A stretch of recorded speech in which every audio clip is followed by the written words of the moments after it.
ಮಂಗಳೂರಿನ ಮದ್ಯದ ದೊರೆ ನಟೋರಿಯಸ್ ವಂಚಕ ರೋಹನ್ ಸಲ್ಡಾನಾ ಎಂಬಾತನನ್ನ ಪೊಲೀಸರು ಬಂಧಿಸಿದ್ದಾರೆ. ಈತ ಕೋಟಿಗಟ್ಟಲೆ ಸಾಲ ಕೊಡಿಸುವಂತ ಆಮಿಷವನ್ನ ಒಡ್ಡಿ 200 ಕೋಟಿ ರೂಪಾಯಿಗೂ ಹೆಚ್ಚು ವಂಚನೆಯನ್ನ ಮಾಡಿದ್ದಾನಂತೆ. ಉದ್ಯಮಿಯೊಬ್ಬರ ದೂರಿನ ಹಿನ್ನೆಲೆಯಲ್ಲಿ ಪೊಲೀಸರು ಈತನನ್ನ ಅರೆಸ್ಟ್ ಮಾಡಿದ್ದಾರೆ. ಪೊಲೀಸರು ಮನೆ ಮೇಲೆ ದಾಳಿ ಮಾಡಿದಾಗ ಮನೆಯಲ್ಲಿದ್ದ ಐಷಾರಾಮಿ ವ್ಯವಸ್ಥೆ ಕಂಡು ದಂಗಾಗಿ ಹೋಗಿದ್ದಾರೆ. ಮಂಗಳೂರಿನ ಕೋಟಿ ವಂಚಕ ರೋಷನ್ ಸಲ್ಡಾನನನ್ನ ಪೊಲೀಸರು ವಶಕ್ಕೆ ಪಡೆದ ಬೆನ್ನಲ್ಲೇ ಮನೆಯನ್ನ ಖಾಲಿ ಮಾಡಲಾಗಿದೆ. ಮನೆಯ ಮಿನಿ ಬಾರ್ನಲ್ಲಿದ್ದ ಕೋಟಿ ಮೌಲ್ಯದ ಮದ್ಯದ ಬಾಟಲಿಗಳನ್ನು ಶಿಫ್ಟ್ ಮಾಡಲಾಗಿರುವಂತದ್ದು. ಮನೆಯ ಮೊದಲ ಮಹಡಿಯಲ್ಲಿ ತನ್ನ ಅಕ್ರಮ ಚಟುವಟಿಕೆ ನಡೆಸಿಕೊಂಡಿದ್ದ ಸಲ್ಡಾನ ಐಷಾರಾಮಿಯಾಗಿ ರೂಪಿಸಿಕೊಂಡಿದ್ದ. ಇಡೀ ಮನೆಯ ಮೇಲ್ಭಾಗ ಕಚೇರಿ, ಮಿನಿ ಬಾರ್, ಹೈಡ್ಔಟ್ ಕೊಠಡಿ, ಬೆಡ್ರೂಮ್ ಮಾಡಿಕೊಂಡಿದ್ದ. ಬಡ ವ್ಯಕ್ತಿಯಾಗಿದ್ದ ರೋಹನ್ ಸಲ್ಡಾನಾ ಕೋಟಿ ಕುಳವಾಗಿದ್ದೇ ರೋಚಕ. 2016ರವರೆಗೂ ಕಷ್ಟದ ಜೀವನ ಮಾಡ್ತಾ ಇದ್ದಂತ ರೋಹನ್ ವಂಚನೆಯ ಜಾಲಕ್ಕೆ ಎಂಟ್ರಿಗೂ ಮುನ್ನ ಮುಂಬೈನಲ್ಲಿ ಕೆಲಸ ಮಾಡಿಕೊಂಡಿದ್ದ. ತನಗೆ ಪ್ರಸಿದ್ಧ ಉದ್ಯಮಿಗಳ ಪರಿಚಯ ಇದೆ ಅಂತ ಹೇಳಿಕೊಳ್ತಾ ಇದ್ದ ರೋಹನ್ ಜೊತೆಯಲ್ಲೇ ಸ್ಟೋನ್ ಹಣದ ವ್ಯವಹಾರವನ್ನ ಮಾಡ್ತಾ ಇದ್ದ. 2016ರ ಬಳಿಕ ವಂಚನೆಯ ಜಾಲಕ್ಕೆ ಕೈ ಹಾಕಿದ್ದ. ಇದೇ ವರ್ಷ ಜನವರಿಯಲ್ಲಿ ಮತ್ತೆ ಆರ್ಥಿಕ ಸಂಕಷ್ಟಕ್ಕೆ ಸಿಲುಕಿದ್ದವನು ಕಳೆದ 3 ತಿಂಗಳ ಅವಧಿಯಲ್ಲಿ 40 ಕೋಟಿ ರೂಪಾಯಿಗೂ ಹೆಚ್ಚು ವ್ಯವಹಾರ ಮಾಡಿದ್ದಾರಂತೆ. ರೌಡಿ ಶೀಟರ್ ಬಿಕ್ಲು ಶಿವನ ಕೊಲೆ ಪ್ರಕರಣದ 5ನೇ ಆರೋಪಿಯಾಗಿರುವಂತಹ ಶಾಸಕ ಭೈರತಿ ಬಸವರಾಜ್ಗೆ ಪೊಲೀಸರು ನೋಟಿಸ್ ಅನ್ನು ಕೊಟ್ಟಿದ್ದಾರೆ. ಪುಲಿಕೇಶಿ ನಗರ ಠಾಣೆ ಪೊಲೀಸರು ಭೈರತಿ ಬಸವರಾಜ್ ಮನೆಗೆ ನೋಟಿಸ್ ಕೊಡೋಕೆ ಹೋಗಿದ್ದಾಗ ಭೈರತಿ ಬಸವರಾಜ್ ಇರಲಿಲ್ಲ. ಹೀಗಾಗಿ ಮಗ ನೀರಜ್ ನೋಟಿಸ್ ಅನ್ನು ಸ್ವೀಕಾರ ಮಾಡಿದ್ದಾರೆ. 2 ದಿನಗಳಲ್ಲಿ ವಿಚಾರಣೆಗೆ ಬರೋಕೆ ಪುಲಿಕೇಶಿ ನಗರ ಪೊಲೀಸರು ಸೂಚನೆ ಕೊಟ್ಟಿದ್ದಾರೆ.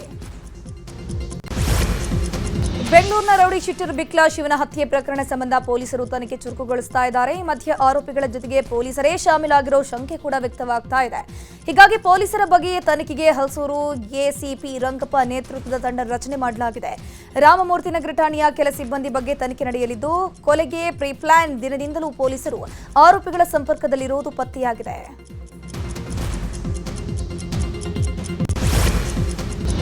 ಬೆಂಗಳೂರಿನಲ್ಲಿ ರೋಡ್ ರೇಜ್ ಪ್ರಕರಣಗಳು ದಿನೇ ದಿನೇ ಜಾಸ್ತಿ ಆಗ್ತಾನೆ ಇದೆ. ನಿನ್ನೆ ಮಠ ಮಧ್ಯಾಹ್ನ ಬ್ರಿಗೇಡ್ ರೋಡ್ನಲ್ಲಿ ಆಟೋ ಚಾಲಕ ಮತ್ತು ಬಿಎಂಟಿಸಿ ಬಸ್ ಡ್ರೈವರ್ ಮಧ್ಯೆ ಗಲಾಟೆಯೊಂದು ನಡೆದಿದೆ.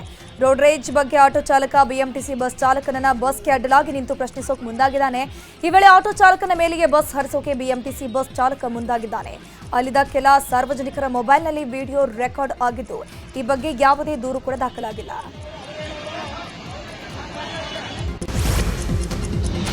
ದಲಿತ ಮಹಿಳೆ ಗ್ರಾಮ ಪಂಚಾಯತ್ ಅಧ್ಯಕ್ಷೆಯಾಗಿದ್ದಕ್ಕೆ ಸದಸ್ಯರು ಸಭೆಗೆ ಬರ್ತಾ ಇಲ್ಲ ಅನ್ನೋ ಆರೋಪ ಕೇಳಿಬಂದಿದೆ. ದಾವಣಗೆರೆ ಜಿಲ್ಲೆ ಹೊನ್ನಾಳಿ ತಾಲೂಕಿನ ಬೆನಕನಹಳ್ಳಿ ಗ್ರಾಮ ಪಂಚಾಯತಿಗೆ ದಲಿತ ಮಹಿಳೆ ರೇಷ್ಮಾ ಅಧ್ಯಕ್ಷೆಯಾಗಿ ಆಯ್ಕೆಯಾಗಿದ್ದಾರೆ. ರೇಷ್ಮಾ ಅಧ್ಯಕ್ಷೆ ಆದಾಗಿನಿಂದಲೂ ಇತರೆ ಸದಸ್ಯರು ಸಭೆಗೆ ಬರದೆ ದುರ್ವರ್ತನೆ ತೋರಿರುವಂತ ಆರೋಪ ಕೇಳಿಬಂದಿದೆ. ಹೀಗಾಗಿ ಕೋರಂ ಇಲ್ಲದೆ 3 ಸಭೆಗಳನ್ನು ರದ್ದು ಮಾಡಲಾಗಿದೆ.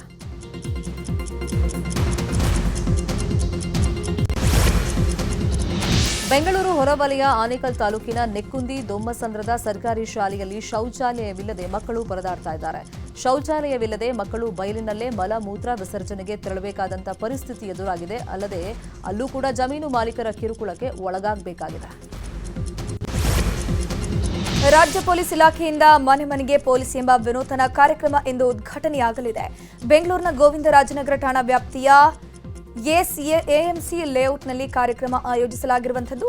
ಪ್ರತಿದಿನ ಪ್ರತಿ ಮನೆಗೆ ಹೋಗಿ ಏನಾದರೂ ಸಮಸ್ಯೆ ಇದೆಯಾ ಅಂತ ಕೇಳಿ ಅದನ್ನು ಕಾನೂನು ವ್ಯಾಪ್ತಿಯಲ್ಲಿ ಬಗೆಹರಿಸೋದು ಅಂತ ಈ ಕಾರ್ಯಕ್ರಮದ ಮುಖ್ಯ ಉದ್ದೇಶವಾಗಿದೆ ಅಂತ ತಿಳಿಸಿದರು. ಪಶ್ಚಿಮ ಘಟ್ಟಗಳ ಪ್ರದೇಶದಲ್ಲಿ ಭಾರೀ ಮಳೆ ಹಿನ್ನೆಲೆಯಲ್ಲಿ ಮಲಪ್ರಭಾ ನದಿಗೆ ಅಡ್ಡಲಾಗಿ ಕಟ್ಟಿರುವಂತಹ ನವಿಲು ತೀರ್ಥ ಜಲಾಶಯಕ್ಕೆ ಒಳಹರಿವು ಹೆಚ್ಚಾಗಿದೆ. 37 ಟಿಎಂಸಿ ಸಾಮರ್ಥ್ಯದ ಜಲಾಶಯದಲ್ಲಿ ಸದ್ಯ 27 ಟಿಎಂಸಿ ನೀರು ಸಂಗ್ರಹವಾಗಿದೆ. ಈ ಮಧ್ಯೆ ಇವತ್ತು ಬೆಳಗಾವಿಯಲ್ಲಿ ಸಚಿವೆ ಲಕ್ಷ್ಮೀ ಹೆಬ್ಬಾಳ್ಕರ್ ನೇತೃತ್ವದಲ್ಲಿ ಮಲಪ್ರಭಾ ನದಿ ನಿರ್ವಹಣಾ ಪ್ರಾಧಿಕಾರ ಸಭೆ ನಡೆಯಲಿದ್ದು, ಕಾಲುವೆಗಳಿಗೆ ನೀರು ಹರಿಸುವ ಬಗ್ಗೆ ಚರ್ಚೆ ನಡೆಯಲಿದೆ. ಕೋಲಾರ ಜಿಲ್ಲೆಯ ಮಾಲೂರು ತಾಲೂಕಿನ ಕಚೇರಿಯಲ್ಲಿ ಜನನ ಪ್ರಮಾಣ ಪತ್ರ ಸಿಗದೆ ಮಹಿಳೆಯೊಬ್ಬರು ಕಣ್ಣೀರು ಹಾಕಿದ್ದಾರೆ.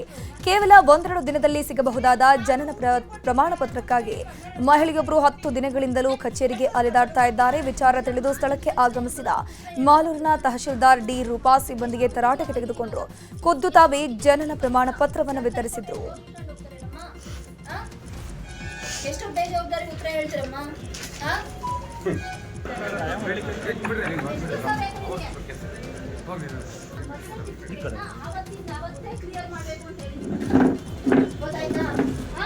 ಎಸ್ಎಲ್ಸಿ ಬೇರೆ ಮೇಡಮ್ ಅವರು ಅಪ್ಲೈ ಮಾಡಬೇಕು ಅಂತ ನಿರಂತರ ಕಾಡಾನೆ ದಾಳಿ ಹಿನ್ನೆಲೆಯಲ್ಲಿ ಅರಣ್ಯಾಧಿಕಾರಿಗಳಿಗೆ ರೈತರು ಮೈ ಚಳಿಯನ್ನ ಬಿಡಿಸಿದ್ದಾರೆ. ಚಾಮರಾಜನಗರ ಜಿಲ್ಲೆ ಗುಂಡ್ಲುಪೇಟೆ ತಾಲೂಕಿನ ಮಂಚಹಳ್ಳಿಯಲ್ಲಿ ಕಾಡಾನೆಗಳ ಹಾವಳಿ ದಿನೇ ದಿನೇ ಹೆಚ್ಚಾಗ್ತಾ ಇದ್ದು, ಕಳೆದ 7 ತಿಂಗಳಲ್ಲಿ 10ಕ್ಕೂ ಹೆಚ್ಚು ಬಾರಿ ಆನೆಗಳು ದಾಳಿ ಮಾಡಿ ಲಕ್ಷಾಂತರ ರೂಪಾಯಿ ಮೌಲ್ಯದ ಬೆಳೆ ಹಾನಿ ಮಾಡಿವೆ. ಇದರಿಂದ ರೊಚ್ಚಿಗೆದ್ದ ರೈತರು ತಲೆ ಕೆಡಿಸಿಕೊಳ್ಳದ ಅರಣ್ಯ ಸಿಬ್ಬಂದಿಗೆ ತರಾಟೆಗೆ ತಗೊಂಡರು. 1,17,00,000 ಬೆಲೆ ಬಾಳುವಂತಹ ರೋಲೆಕ್ಸ್ ತಳಿಯ ಕುದುರೆ ನೋಡೋಕೆ ಜನರು ಮುಗಿಬಿದ್ದಿದ್ದಾರೆ. ಚಿಕ್ಕಬಳ್ಳಾಪುರದ ಗುಡಿಬಂಡೆ ತಾಲೂಕಿನ ವರ್ಲಕೊಂಡ ಫಾರ್ಮ್ ಹೌಸ್ ಮಾಲೀಕ ದುಬಾರಿ ಬೆಲೆಯ ಕುದುರೆಯನ್ನು ಖರೀದಿಸಿದ್ರು. ಈ ದುಬಾರಿ ಕುದುರೆಗೆ ರೆಡ್ ಕಾರ್ಪೆಟ್ ಹಾಸಿ ತಮಟೆ ವಾದ್ಯಗಳೊಂದಿಗೆ ಕೇಕ್ ಕತ್ತರಿಸಿ ಅದ್ದೂರಿಯಾಗಿ ಮಾಲೀಕ ಶಫೀರ್ ಅಹಮದ್ ಸ್ವಾಗತಿಸಿದ್ದಾರೆ.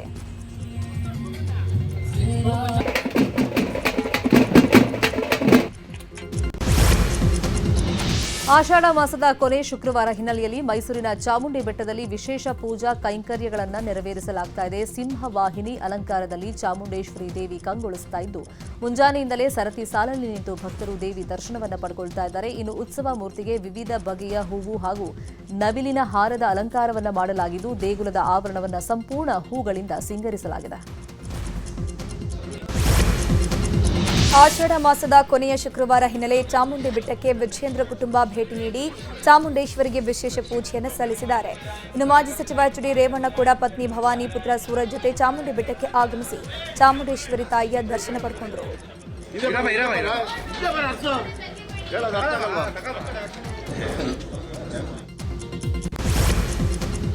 ಇದೀಗ ಮಳೆ ಅಬ್ಬರದ ಪ್ರಮುಖ ಸುದ್ದಿ.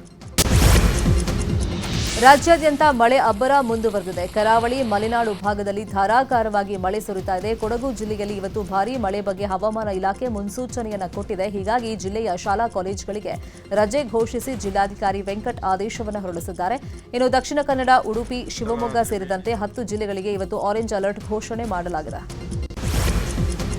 ಮೈಸೂರಿನ ಕಬಿನಿ ನದಿ ಪಾತ್ರದಲ್ಲಿ ಪ್ರವಾಹದ ಭೀತಿ ಶುರುವಾಗಿದೆ. ಈ ಹಿನ್ನೆಲೆಯಲ್ಲಿ ಕಾವೇರಿ ನೀರಾವರಿ ನಿಗಮದಿಂದ ಮುನ್ನೆಚ್ಚರಿಕೆ ವಹಿಸಲಾಗಿದೆ. ಕಬಿನಿ ಅಣೆಕಟ್ಟಿಗೆ 20,000 ಕ್ಯೂಸೆಕ್ ಒಳಹರಿವು ಇದ್ದು 25ರಿಂದ 30,000 ಕ್ಯೂಸೆಕ್ ನೀರನ್ನು ನದಿಗೆ ಬಿಡೋಕೆ ತೀರ್ಮಾನಿಸಲಾಗಿದೆ. ಈ ಹಿನ್ನೆಲೆ ನದಿ ಪಾತ್ರದ ಜನ ಸುರಕ್ಷಿತ ಪ್ರದೇಶಕ್ಕೆ ತೆರಳುವಂತೆ ಅಧಿಕಾರಿಗಳು ಸೂಚಿಸಿದ್ದಾರೆ. ಯಾದಗಿರಿಯಲ್ಲಿ ರಾತ್ರಿ ಸುರಿದಂತ ಧಾರಾಕಾರ ಮಳೆಯಿಂದಾಗಿ ಹಲವು ಅವಾಂತರಗಳು ಸೃಷ್ಟಿಯಾಗಿದ್ವು. ನಗರದಲ್ಲಿ ನದಿಯಂತಾಗಿದ್ದ ರಸ್ತೆಯಲ್ಲಿ ಸಂಚರಿಸಲು ವಾಹನ ಸವಾರರು ಪರದಾಡಿದ್ದಾರೆ. ಕಾರ್ ಎಂಜಿನ್ನಲ್ಲಿ ನೀರು ಸೇರ್ಕೊಂಡಿದ್ದರಿಂದ ರಸ್ತೆ ಮಧ್ಯೆ ಕಾರ್ ನಿಂತು ಹೋಗಿತ್ತು. ಹೀಗಾಗಿ ಕಾರ್ ಆನ್ ಮಾಡೋಕೆ ಸ್ಥಳೀಯರೆಲ್ಲ ಸೇರಿ ಪರದಾಡಿದ್ದಾರೆ. ಇನ್ನು ಮಳೆ ನೀರು ಸರಗವಾಗಿ ಹರಿಯದಂತೆ ಕ್ರಮ ವಹಿಸದ ಅಧಿಕಾರಿಗಳ ವಿರುದ್ಧ ಜನ ಆಕ್ರೋಶವನ್ನು ಹೊರಹಾಕಿದ್ದಾರೆ. ಸತತ ಮಳೆ ಹಿನ್ನೆಲೆಯಲ್ಲಿ ರಾಜ್ಯದ ವಿವಿಧೆಡೆ ಜಲಪಾತಗಳು ಮೈದುಂಬಿ ಹರಿಯುತ್ತಾ ಇದೆ. ಜೋಗ ಜಲಪಾತ ವೀಕ್ಷಣೆಗೆ ವಾಯುವ್ಯ ಸಾರಿಗೆ ಸಂಸ್ಥೆಯಿಂದ ವಿಶೇಷ ಬಸ್ ವ್ಯವಸ್ಥೆಯನ್ನು ಮಾಡಲಾಗಿದೆ. ಭಾನುವಾರ ಹಾಗೂ ಸಾರ್ವಜನಿಕ ರಜಾ ದಿನಗಳಂದು ಹುಬ್ಬಳ್ಳಿಯ ಗೋಕುಲ ರಸ್ತೆ ಬಸ್ ನಿಲ್ದಾಣದಿಂದ ವಿಶೇಷ ಬಸ್ಗಳ ವ್ಯವಸ್ಥೆ ಮಾಡಲಾಗಿದೆ. 2ನೇ ಮತ್ತು 4ನೇ ಶನಿವಾರ, ಭಾನುವಾರ ಹಾಗೂ ಸಾರ್ವಜನಿಕ ರಜಾ ದಿನಗಳಂದು ವಿಶೇಷ ಬಸ್ಗಳ ವ್ಯವಸ್ಥೆ ಮಾಡಲಾಗಿದೆ. ಉತ್ತರ ಭಾರತದಲ್ಲೂ ಮಳೆರಾಯ ಅಬ್ಬರಿಸಿ ಬೊಬ್ಬಿರಿತಾ ಇದ್ದಾನೆ. ಹಿಮಾಲಯ ಸೇರಿದಂತೆ ಈಶಾನ್ಯ ಭಾಗದಲ್ಲಿ ಭಾರೀ ಮಳೆಯಿಂದಾಗಿ ಉತ್ತರ ಪ್ರದೇಶದ ಪ್ರಯಾಗ್ರಾಜ್ನ ಸಂಗಮದಲ್ಲಿ ಪ್ರವಾಹದ ಪರಿಸ್ಥಿತಿ ನಿರ್ಮಾಣವಾಗಿದೆ. ಗಂಗಾ ಮತ್ತು ಯಮುನಾ ನದಿಯಲ್ಲಿ ಅಪಾರ ಪ್ರಮಾಣದಲ್ಲಿ ನೀರು ಹರಿತಾ ಇದ್ದು ಹಲವು ದೇಗುಲಗಳು ಮುಳುಗಡೆಯಾಗಿವೆ. ಇನ್ನು ಅಲೆಗಳು ಸಮುದ್ರದ ರೀತಿಯಲ್ಲಿ ದಡಕ್ಕೆ ಅಪ್ಪಳಿಸ್ತಾ ಇದೆ. ಇತ್ತ ಉತ್ತರ ಪ್ರದೇಶದ ವಾರಣಾಸಿಯಲ್ಲೂ ಪ್ರವಾಹದ ಪರಿಸ್ಥಿತಿ ನಿರ್ಮಾಣವಾಗಿದೆ. ಗಂಗಾ ನದಿ ಅಪಾಯದ ಮಟ್ಟ ಮೀರಿ ಹರಿತಾ ಇದೆ. ಹೀಗಾಗಿ ಆಸಿ ಘಾಟ್ ಸಂಪೂರ್ಣ ಮುಳುಗಡೆಯಾಗಿದೆ. ಮುಂಜಾಗ್ರತಾ ದೃಷ್ಟಿಯಿಂದ ಸ್ಥಳದಲ್ಲಿ ಅಂಗಡಿ ಮುಂಗಟ್ಟುಗಳನ್ನು ಸ್ಥಳಾಂತರಿಸಲಾಗುತ್ತಿದೆ. ಮರುಭೂಮಿಯ ರಾಜ್ಯ ರಾಜಸ್ಥಾನದಲ್ಲೂ ಮಳೆ ಆರ್ಭಟ ಜೋರಾಗಿದೆ. ಅಜ್ಮೇರ್ನಲ್ಲಿ ಧಾರಾಕಾರವಾಗಿ ಮಳೆ ಸುರಿತಾ ಇದ್ದು ನಗರದಲ್ಲಿ ಪ್ರವಾಹದ ಪರಿಸ್ಥಿತಿ ನಿರ್ಮಾಣವಾಗಿದೆ. ನಗರದ ಜವಾಹರ್ಲಾಲ್ ನೆಹರು ಆಸ್ಪತ್ರೆಗೆ ನೀರು ನುಗ್ಗಿದ್ರಿಂದ ರೋಗಿಗಳು ಪರದಾಡ್ತಾ ಇದ್ದಾರೆ. ಪಶ್ಚಿಮ ಬಂಗಾಳದಲ್ಲೂ ಭಾರೀ ಮಳೆಯಿಂದಾಗಿ ಹಲವೆಡೆ ಪ್ರವಾಹದ ಪರಿಸ್ಥಿತಿ ನಿರ್ಮಾಣವಾಗಿದೆ. ಪಶ್ಚಿಮ ಮಿಡ್ನಾಪುರ ಭಾಗದಲ್ಲಿ ನದಿಗಳು ಉಕ್ಕಿ ಹರಿತಾ ಇದೆ. ಇದರ ಪರಿಣಾಮ ಪಶ್ಚಿಮ ಮಿಡ್ನಾಪುರ ನಗರದಲ್ಲಿ ಸಂಪೂರ್ಣ ಪ್ರವಾಹದ ಪರಿಸ್ಥಿತಿ ನಿರ್ಮಾಣವಾಗಿದ್ದು ಜನಜೀವನ ಸಂಪೂರ್ಣ ಅಸ್ತವ್ಯಸ್ತವಾಗಿದೆ. ಸಿಎಂ ಸ್ಥಾನ ಬದಲಾವಣೆ ಚರ್ಚೆಗೆ ಖುದ್ದು ಸಿಎಂ ಸಿದ್ದರಾಮಯ್ಯ ಅವರೇ ಇತಿಶ್ರೀ ಹಾಡಿದ್ರು. ವಿಪಕ್ಷದಲ್ಲಿ ಮಾತ್ರ ಬದಲಾವಣೆ ಮಾತು ಮುಂದುವರೆದಿದೆ. ಇವತ್ತು ಮೈಸೂರಲ್ಲಿ ಮಾತನಾಡಿರುವಂತಹ ರಾಜ್ಯ ಬಿಜೆಪಿ ಅಧ್ಯಕ್ಷ ಬಿವೈ ವಿಜಯೇಂದ್ರ, ರಾಜ್ಯದಲ್ಲಿ ರಾಜಕೀಯವಾಗಿ ಬೆಳವಣಿಗೆ ಆಗ್ತಾ ಇದೆ. ನವೆಂಬರ್ನಲ್ಲಿ ಬದಲಾವಣೆ ನಿಶ್ಚಿತ ಅಂತ ಹೇಳಿದ್ದಾರೆ. ದಲಿತ ನಾಯಕ ಮಲ್ಲಿಕಾರ್ಜುನ ಖರ್ಗೆಯನ್ನ ಪಿಎಂ ಅಭ್ಯರ್ಥಿಯಾಗಿ ಘೋಷಣೆ ಮಾಡುವಂತೆ ವಿಜೇಂದ್ರ ಹಾಕಿದ್ದ ಸವಾಲಿಗೆ ಸಚಿವ ಪ್ರಿಯಾಂಕ್ ಖರ್ಗೆ ತಿರುಗೇಟನ್ನು ಕೊಟ್ಟಿದ್ದಾರೆ.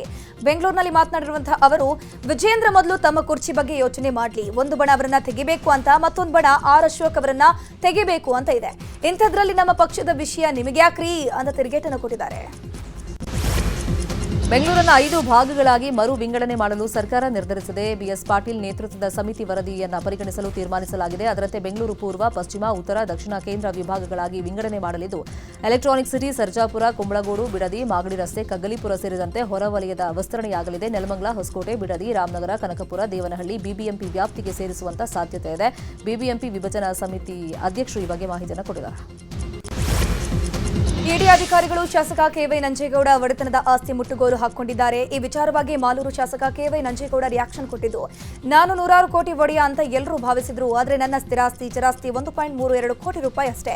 ಚುನಾವಣೆ ಅಫಿಡವಿಟ್ನಲ್ಲೂ ನಾನು ಎಲ್ಲ ಮಾಹಿತಿಯನ್ನು ಕೊಟ್ಟಿದ್ದೇನೆ. ಕೋಮಲ್ ನೇಮಕಾತಿಯಲ್ಲಿ ಯಾವುದೇ ರೀತಿಯ ಅವ್ಯವಹಾರ ನಡೆದಿಲ್ಲ ಅಂತ ಹೇಳಿದರು.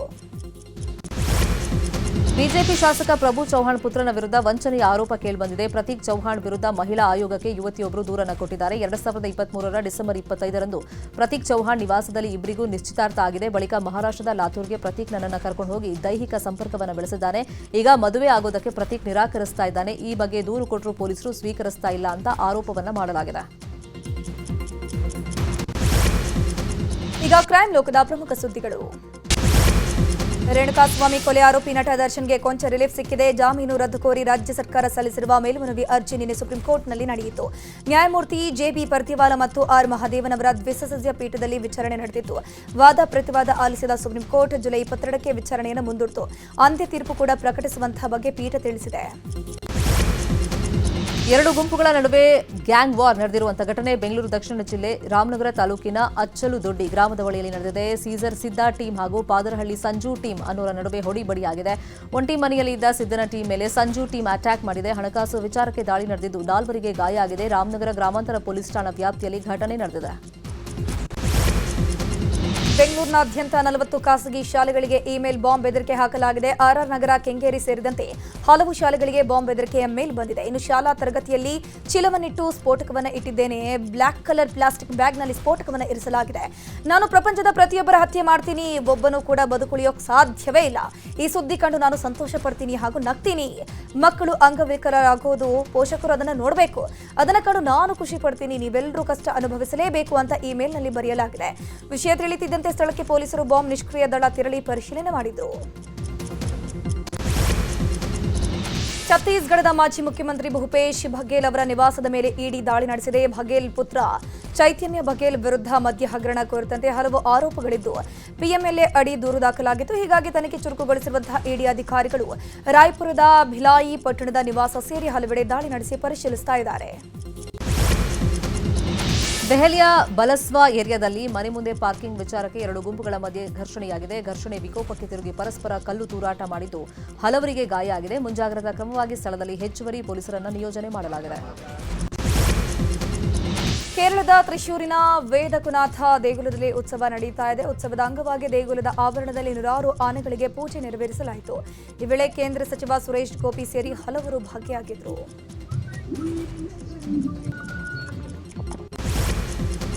ವೆಸ್ಟ್ ಇಂಡೀಸ್ ತಂಡದ ಸ್ಟಾರ್ ಆಲ್ರೌಂಡರ್ ಆಂಡ್ರೆ ರಸೆಲ್ ಅಂತಾರಾಷ್ಟ್ರೀಯ ಕ್ರಿಕೆಟ್ನಿಂದ ನಿವೃತ್ತಿಯನ್ನು ಘೋಷಣೆ ಮಾಡಿದ್ದಾರೆ. 2011ರಲ್ಲಿ ಪಾಕಿಸ್ತಾನ ವಿರುದ್ಧ ಕಣಕ್ಕಿಳಿಯುವ ಮೂಲಕ ವೆಸ್ಟ್ ಇಂಡೀಸ್ ಪರ ಟಿ20 ಕೆರಿಯರ್ ಆರಂಭ ಮಾಡಿದ ಆಂಡ್ರೆ ರಸೆಲ್ ಈವರೆಗೆ 84 ಪಂದ್ಯಗಳನ್ನು ಆಡಿದ್ದಾರೆ. ಈ ವೇಳೆ 73 ಇನ್ನಿಂಗ್ಸ್ನಲ್ಲಿ ಬ್ಯಾಟ್ ಬೀಸಿರುವಂತಹ ಅವರು 3 ಅರ್ಧ ಶತಕಗಳೊಂದಿಗೆ 1078 ರನ್ ಅನ್ನು ಕಲೆ ಹಾಕಿದ್ದಾರೆ. ಹಾಗೆಯೇ ಬೌಲಿಂಗ್ನಲ್ಲಿ 61 ವಿಕೆಟ್ ಕಬಳಿಸಿ ಮಿಂಚಿದ್ದಾರೆ.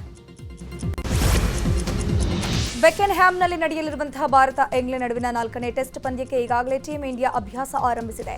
ಇನ್ನು ಕನ್ನಡಿಗ ಕರಣ್ ನಾಯರ್ 4ನೇ ಟೆಸ್ಟ್ ಪಂದ್ಯದಲ್ಲಿ ಆಡೋದು ಡೌಟ್ ಅಂತ ಹೇಳಲಾಗ್ತಾ ಇದೆ.